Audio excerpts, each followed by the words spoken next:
ಆತ್ಮೀಯ H16 news ಅರ್ಥಾತ್ ಸಿದ್ದರಾಮಯ್ಯ ಸ್ವಾಗತ. ನಾನು ನಿಮ್ಮ MI ಅಥವಾ ಮಲ್ಲಪ್ಪ ಜೋತವ್.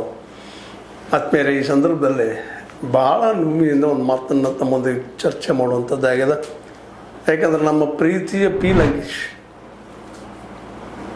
ಅವರ ಪತ್ನಿ ಇಂದಿರಾ ಲಂಕೇಶ್ ಅವರು ಭೂಮಿಯನ್ನು ತ್ಯಜಿಸಿದ್ದಾರೆ, ಬದುಕನ್ನು ಎಂಡ್ ಮಾಡ್ಕೊಂಡಿದ್ದಾರೆ.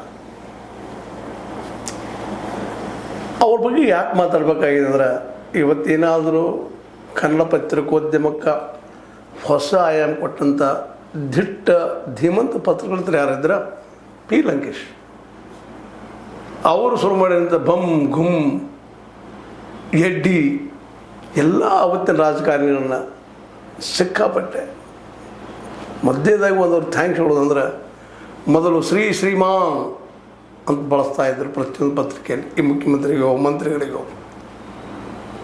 ಅವತ್ತು ಭ್ರಷ್ಟಾಚಾರ ಇತ್ತು, ಭ್ರಷ್ಟಾಚಾರಿಗಳಿಗೆ ಇದನ್ನು ಫಸ್ಟ್ ಟೈಮ್ ಅದನ್ನು ಖಂಡಿಸಿ. ಯಾವ ಶ್ರೀ ಇಲ್ಲ, ಏನಿಲ್ಲ. ಗುಂಡೂರವ್ರು ಗುಮ್, ಬಂಗಾರಪ್ಪಗೆ ಬೊಮ್, ಯಡಿಯೂರಪ್ಪಗೆ ಎಡ್ಡಿ. ಅವು ಮಾತಾಡಿದ್ದು ಏನು, RSS ಅವ್ರಿಗೆ ಚಡ್ಡಿ, ನೇರ ದಿಟ್ಟ. ಇವತ್ತು ಹೇಳ್ತೀವಿ ನಾವು ನೇರ ದಿಟ್ಟಪ್ಪ ಅಂತಿಲ್ಲ. ನಮಗಿದನ್ನೇನಾದರೂ ಇವತ್ತಿನ ಕನ್ನಡ ಪತ್ರಿಕೋದ್ಯಮ ಕಲಿಸಿದ್ರೆ ಅವ್ರು ಪಿ ಲಂಕೇಶ್. ಅವ್ರ ಹಿಂದಿದಂಥ ಶಕ್ತಿ ಯಾರಂದ್ರೆ ಅವ್ರ ತಾಯಿ ಮತ್ತು ಅವರ ಹೆಂಡತಿ. ಸ್ವತಂತ್ರವಾದ ಮೀಡಿಯಾಗೆ ಬೇಕಾಗಿರುವುದು ಸ್ವತಂತ್ರ ಧ್ವನಿ. ಆ ಸ್ವತಂತ್ರ ಧ್ವನಿ ಉಳಿಸಲು ನೀವು ಮಾಡಬೇಕಾದದ್ದು ಇಷ್ಟೇ. ಅದೇನಪ್ಪಾ ಅಂತಂತಂದ್ರೆ, ನಿಮ್ಮ ಕೈಲಾದಷ್ಟು ಸಹಾಯ ಈ ಚಾನಲ್ಗೆ ಮಾಡಿ ಹಾಗೂ ನಿಮ್ಮ ಧ್ವನಿಯನ್ನು ಕಾಪಾಡಿಕೊಳ್ಳಿ. ಅವ್ರ ತಾಯಿ ಬಗ್ಗೆ ಸಾಕಷ್ಟು ಬರ್ಕೊಂಡಿದ್ದಾರೆ. ಅವ್ವ ಅಂತಂದು ಕವನ್ ಬರ್ಕೊಂಡಿದ್ದಾರೆ ಪಿ ಲಂಕೇಶ್.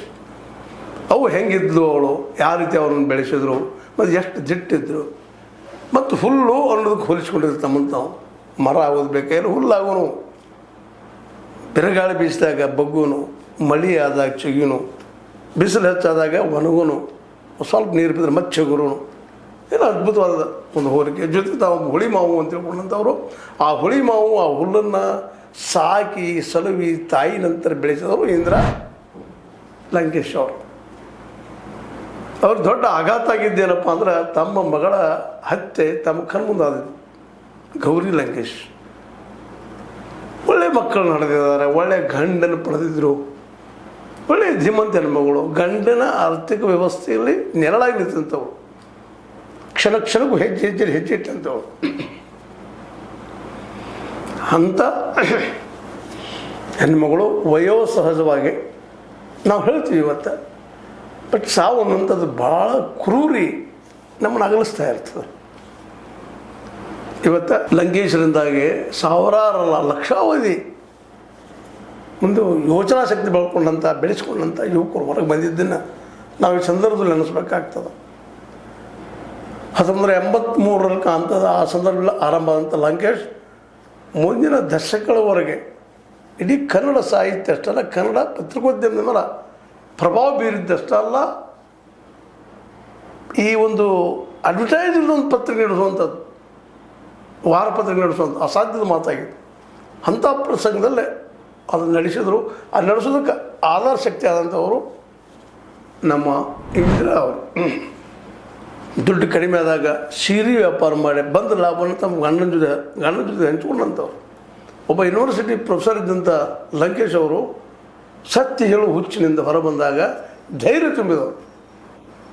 ಇವತ್ತು ನಮ್ಮಲ್ಲಿ ಏನಾದರೂ ಪತ್ರಿಕಾ ರಂಗದ ಬಗ್ಗೆ ಒಂದು ಸ್ವಲ್ಪ ಧೈರ್ಯ ದಿಟ್ಟತನ ಸತ್ಯ ಹೇಳುವಂಥ ಬಂದಿದ್ದರೆ ಲಂಕೇಶ್ ಅವರ ಕೊಡುಗೆ ಅನ್ನೋದು ನಾವು ಯಾವುದಕ್ಕೂ ಮರೀಲಿಕ್ಕೆ ಸಾಧ್ಯ ಇಲ್ಲ. ಇವತ್ತು ಧರ್ಮಸ್ಥಳ ಬಗ್ಗೆ ಇಷ್ಟೊಂದು ನಾವು ನೋಡ್ತಾ ಇದ್ದೀವಿ. ಇವತ್ತು ಯಾವೊಬ್ಬ ಏನಾದರೂ ದಿಟ್ಟವಾಗಿ ಅಲ್ಲಿ ನಡೆಯುವ ಹತ್ಯೆ ಮತ್ತೇನು ಅವತ್ತು ಸ್ಟಾರ್ಟ್ ಇತ್ತು, ಆ ಸಂದರ್ಭದಲ್ಲಿ ಬಂದಿತ್ತದು. ಲಂಕೇಶಲ್ಲಿ ಬಂದಂಥ ದಾಖಲೆಗಳಿದ್ದಾವೆ. ಕೆಟ್ಟದರ ಗಂಡಾಗಿ ಯಾವುದೇ ಇಲ್ಲದು ಅದನ್ನು ಖಂಡಿಸುವಂಥದ್ದು. ಆವತ್ತನ್ನು ಧರ್ಮಸ್ಥಳದ ಹೆಗ್ಗಡೆ ಅವ್ರನ್ನ ವಿರೋಧಿಸಿದವರು. ನಂತರ ಅವ್ರ ಮಗಳು ಅದೇ ರೀತಿ ಬೆಳೆದು ಬಂದಂಥವ್ರು. ಇವ್ರಿಗೆಲ್ಲ ನಕ್ಸಲೈಟು ನಕ್ಸಲೈಟು ಅಂತ ಇವತ್ತು ಕರಿಬೋದು. ಇವರೆಲ್ಲ ಕರೀಲಿ ಅಂತ ಕರಾರಿಲ್ಲ ಅವ್ರ ದೃಷ್ಟಿಕೋನ. ಆದರೆ ಒಂದು ಹೊಸ ಸಂತತಿಯನ್ನು ಹೊಸದನ್ನು ನಿರ್ಮಾಣ ಮಾಡೋದಕ್ಕೆ ರೆಡಿಯಾಗಿ ನಿಂತ ಹೋರಾಟ ಮಾಡಿದ್ದಿಲ್ಲ. ತುಂಬ ಹೋರಾಟ ಮಾಡಿದಂಥ ಲಂಕೇಶರ ಒಂದು ಉಸಿರಾದವರು ಇಂದಿರಾ ಲಂಕೇಶ್. ಅವ್ರು ಇವತ್ತು ಯಾಕೆ ಇಲ್ಲ ಆದ್ರೂ ಪ್ರಶ್ನೆ ಇಲ್ಲ. ನಿಸರ್ಗದವರು ಸಾವು ನಮ್ಮನ್ನು ಬಿಟ್ಟಿಲ್ಲ, ಯಾರನ್ನೂ ಬಿಟ್ಟಿಲ್ಲ. ಪ್ರತಿಯೊಬ್ಬನ ನೆಚ್ಚೆಯ ಮೇಲೆ ಸಾವು ಅನ್ನುವಂಥ ಕಣ್ಣಿಗಿದ್ದೇ ಇರ್ತದೆ. ಅದು ಯಾವಾಗ ಬೀಳ್ತದೋ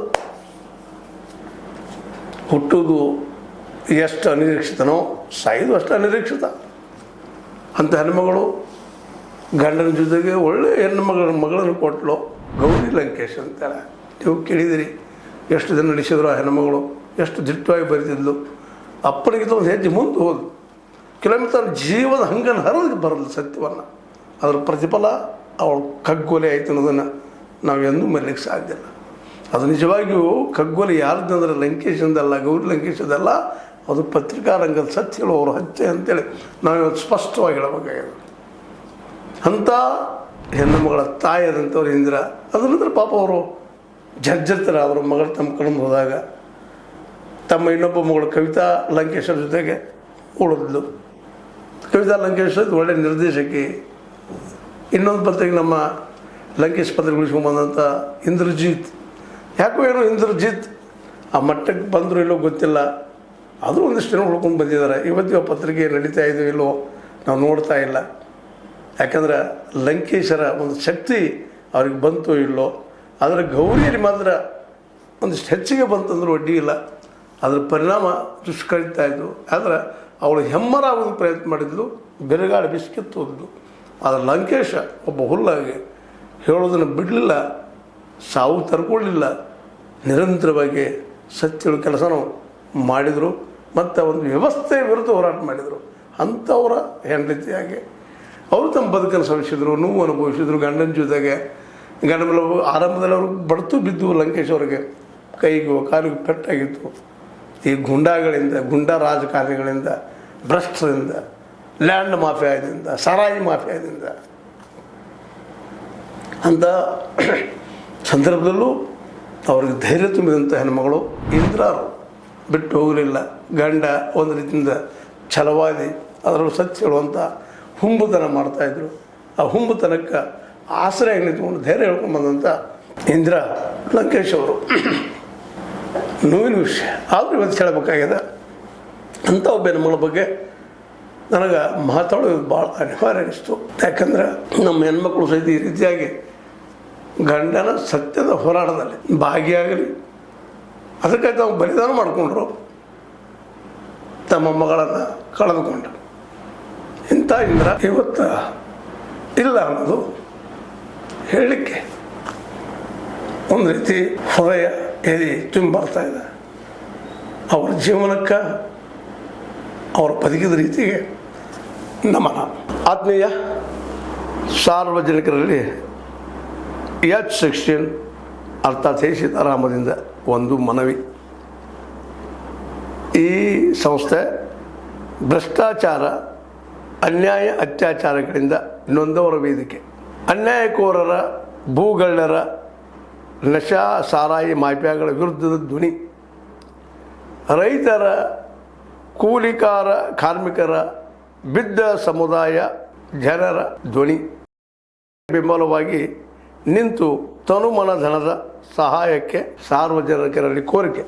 ದಾನದ ಸಹಾಯ ನೀಡಿ ಸ್ವಾತಂತ್ರ್ಯ ಪತ್ರಿಕೋದ್ಯಮ ಉಳಿಸಿ ಬೆಳೆಸಿ. ವಂದನೆಗಳು. ತಮ್ಮನ್ನೇ ನಂಬಿರುವ ಮಲ್ಲಪ್ಪ ಇ ಜೋತಾವರ್.